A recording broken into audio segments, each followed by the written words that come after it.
Hi, everyone, and welcome to the evolution of fatherhood. My name is Shane. I wanted to share with you some stories today about awakening and how sometimes the process looks. I want to share a few stories with you today, but this video, for the first video, was all about my 13-year-old self and why 13 is such a fruitful time for you to go back and start your awakening process. If you're looking for awakening process, but I think what I want to go back to is why, like why I started a awakening process, or be conscious about calling in awakening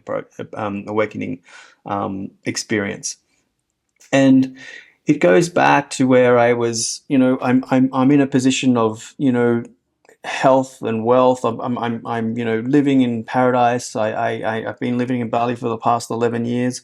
I've met thousands of people and helped them set themselves up for success, with emotional intelligence, with some business strategies, with marketing, with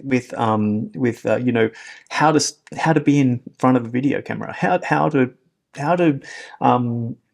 turn your limiting beliefs into superpowers with video.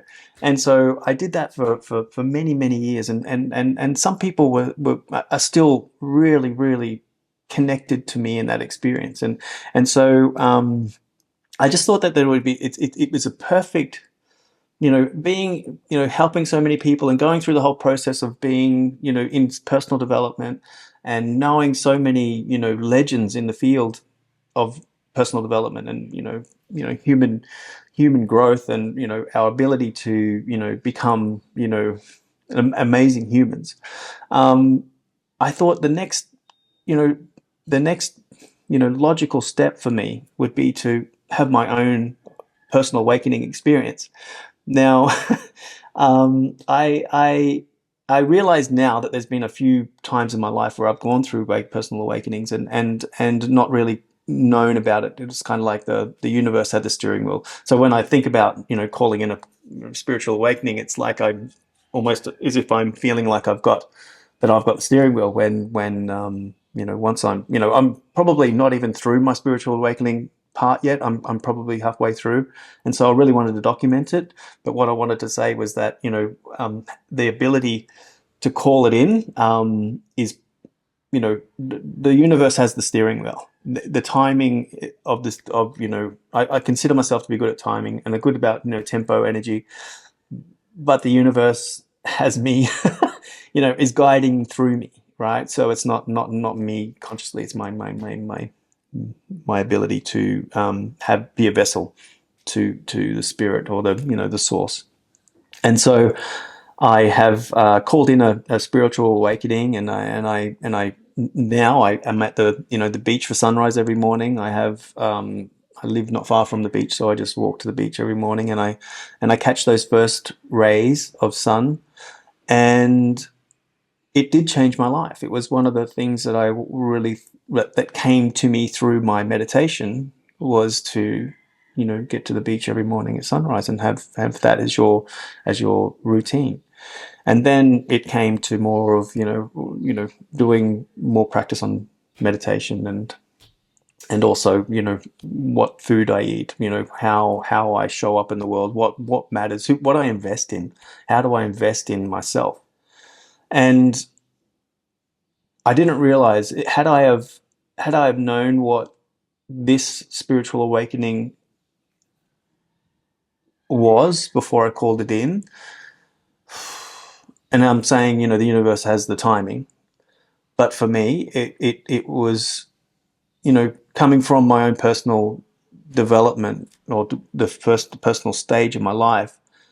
I thought naively that it was all about just, I've done the work, I've done the Vipassana retreats, I've done the emotional development, I've processed on emotions, I've gone back in time and visited my younger self and nurtured my younger version of me. I've dealt with my shadows. Dealt with my shadows. I acknowledge my shadows, and I speak to them. I speak to my ancestors. I talk to God. I talk to Source. I have felt very connected.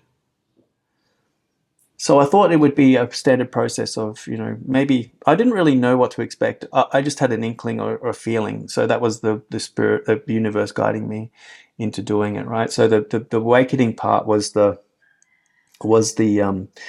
part that I wasn't prepared for or what was going to happen. It's a scary, scary place, and it's not for everyone. Like if you talk to an old guy that is, or there's young people that have gone through it as well, but you talk to somebody that's been through an awakening experience, and they know exactly where you are. Like I have some friends that just go, "I know where you are, man. It's okay. You're gonna be fine." Like I'm like, what? Nothing's where it was. Nothing is here anymore. What am I doing? Why did I do this? And that's what halfway through looks like. Well, assuming halfway through. But my friends who have been through, they say, "We see you. You've got this. You know, you're not behind the camera anymore. You're in front of the camera. You're worthy of the world." You know, I didn't know that was the point. I thought that I was going to have an internal situation where I was developing, and it has been an internal situation, but the need, the desire to share the experience because it's so important for everyone else or for anyone that's looking for it. It's so crucial to my personal for my development as well. So I just want to put that up front. Like, I'm open to having conversations with anyone that is looking for wherever they are on their spiritual path. And I get so much out of the awakening conversation. So I just wanted to start with that and put some parameters around that, because it's important for me to give you some insight to where it began and what it was all about. So I bought myself, a few years ago, I bought myself this beautiful leather-bound journal book, and I wrote in the front of it, "Sovereign Individual." My path to my path to awakening. And I got to tell you, like, it's kind of comical the way that once I put this together, the universe just started, "Okay, we got you. We got you. This is what we're hearing." Maybe this was the catalyst of, for, me knowing that something was coming in. Anyway, so, I've done diaries, and I've got my vision board that I do every year. And I used to have a beautiful colleague who used to make it a part of our team dynamic, was that we share when we're doing our proficiency, or how we're connecting with, how we're traveling with doing our work, or and management roles. She would always ask us to share, if we wanted to, our vision boards, and mate, that spoke volumes to me about the spiritualness of this woman. And Marlies, you know who you are, and thank you for your leadership in that. That was beautiful for me, and I still do it to this day. I look probably more to find a way to share it with people, because I think it's important to me. But when I do share a vision board with somebody, it's kind of like, they kind of feel like, maybe they should be doing more, or they maybe feel like, that I should be doing more. So there's kind of some judgment around it. So now I just don't have a desire to share my vision board unless it's with somebody that actually wants to be a part of my journey, somebody that wants to see me succeed, or somebody that's invested in my development as well. So that's where that's where vision boards can be shared and felt. But I've written, like, my love, I remember you. So everyone knows that I've been single for 5 years. So I've even written my lover in here, and and I know I'll find you because you're looking for me. So I know I'll find you because you're looking for me, and it means that we're both looking for each other, right? So I'm not. I mean, 5 years, you can probably say, that it's been a long time coming, but I've met some beautiful people along the way, and this journey, this awakening journey, that I had to do, was by myself. This is a journey that has to take place sometimes in solitude, and sometimes you don't have people to be able to talk to. So there's a funny thing that happens, which is hard to understand, is that some of the people that were there before have disappeared, but not because of that they don't care. It's because the universe or source or whatever it is guiding you to take this time for yourself, to be by yourself, to really understand who you are, so that you can awaken from this with a deeper understanding of who you are and what your purpose is. So that's where it was. I mean, like, even my I don't know if you can see that, but I even drew this camera set before I even created it. I created it and said, I will share to the world from this location, right? Like, I did this. This was way before, like, a year before anything happened like that. So I've just been, writing it down and, going through, and, in my business, I started a new business and I thought that would go really well. And then, some beautiful challenges came along with that, and they gave me some beautiful lessons about myself and who I was and that. And sometimes the lesson is about, be careful of who you do love. Like, sometimes if you love someone unconditionally,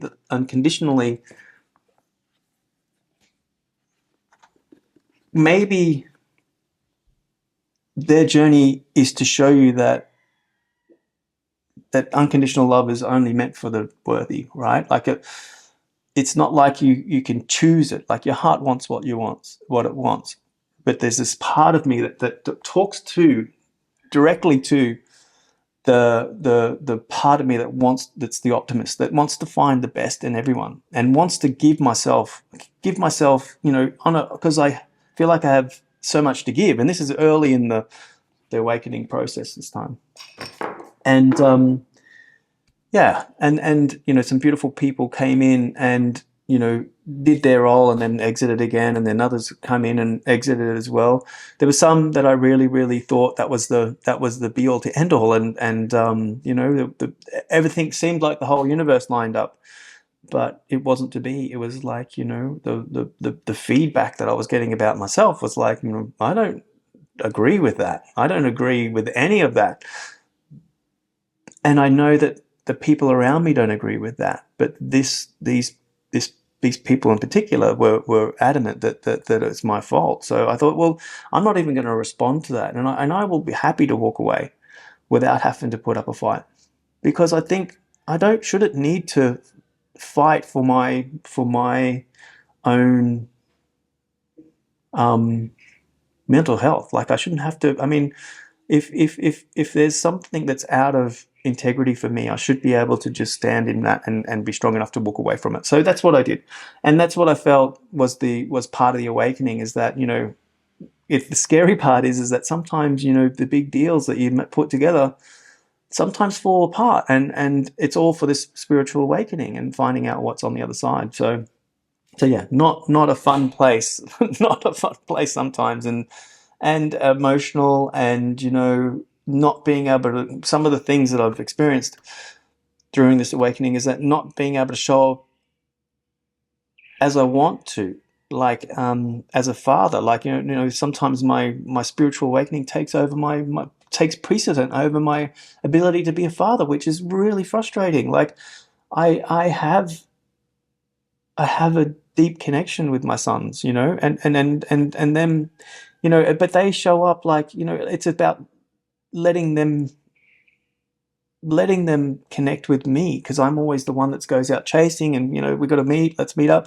But now my sons are like, Dad, I want to give you something. I want to give you this. I want to help you with that. I want to do this. And they're coming into their own, and I wouldn't have been able to receive that unless I was going through some sort of awakening of my own. So there's lots to gain, lots of stuff that's happened, and it's very, it's interesting, because there's a part of me that wants to share this, because I think it's going to help others. It's going to help someone who's going through, I could be that person that's been through the situation, and I can see and say, I know where you are. You've got this.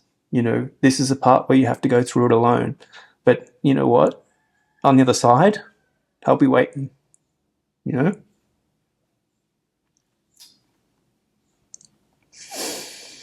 Yeah. And it's all about feeling your feelings, being able to feel what you're speaking about. Like when I speak, I make myself cry. I speak and I hear myself tell, and my truth makes me cry. I get attached and I feel emotional, and I don't ever want to go back. I want that to be what it is. I know it's going to take another form in a strong sense. I know what I've spoken to others about is that there's once you're through this part, there's a strength that comes with it, and there's a showing up that comes with it. You know, you're stepping into it. You know, and so you know, sometimes I'm fully into it. Sometimes I'm sort of, you know, wondering what the hell, you know, how am I going to rebuild after this? Because a lot of the things that were structures in my life during this particular spiritual awakening have been put in big questions. And why are you doing this? What are you holding up here? What are you trying to create? And is this part of your ideal life? Is this what you want to do? And so that was the question, and that's what keeps getting answered in different kind of ways. And progression is a many faceted thing. It keeps moving. There's not just one particular thing that you can follow.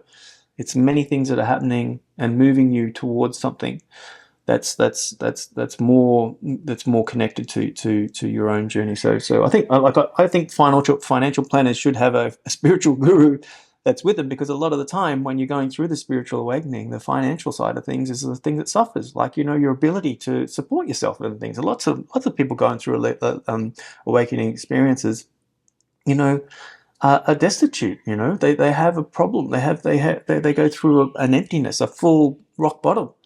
And so, you know, a financial planner could probably understand that, or somebody who's not there to make money, but a true person that wants to see somebody succeed. I mean, that when is these challenges that come through, there is these lessons that come along with it. So that would be, you know, my part of it, as well as to understanding, giving some understanding to that, and talking to that and saying, this is what it is. This is what it is that I want to talk to today, this part. And you know, being able to, you know, isolate different things and speak on them, rather than trying to throw a blanket over a bunch of things and give them a label. So yeah, the spiritual awakening thing is amazing. So that was the intro that I wanted to do. I'm going to jump into my next video. The next video is about me having my spiritual awakening at 13. It'll be the next video posted. So looking forward to seeing you on that video.